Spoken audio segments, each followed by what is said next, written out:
Pollution plastique, à qui la faute? Le dernier rapport du Fonds mondial pour la nature est accablant, mais il y a des solutions.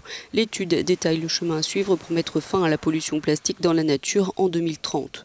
Aujourd'hui, l'humanité engendre chaque année près de 400 millions de tonnes de déchets plastiques et tous les ans, plus de 100 millions de tonnes se retrouvent dans la nature. Si rien n'est fait, c'est la quantité accumulée dans l'océan qui pourrait doubler d'ici 2030. Elle atteindrait alors 300 millions de tonnes. Face à cette crise globale, WWF espère que les gouvernements négocient un traité international juridiquement contraignant pour stopper cette pollution. Il y a une opportunité qui est unique.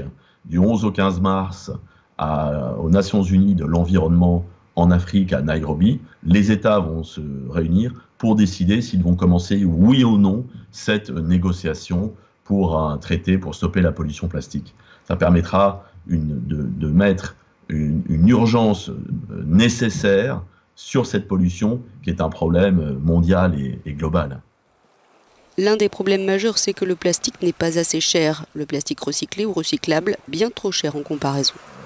Il faut légiférer, il faut réglementer, il faut augmenter les sources de financement pour augmenter la collecte et arriver à 100% de collecte, et également augmenter le recyclage. Et pour ça, il faut inciter les entreprises, d'un point de vue économique, sous la forme d'un bonus-malus, à aller vers de plus en plus d'utilisation de produits recyclés dans leurs produits.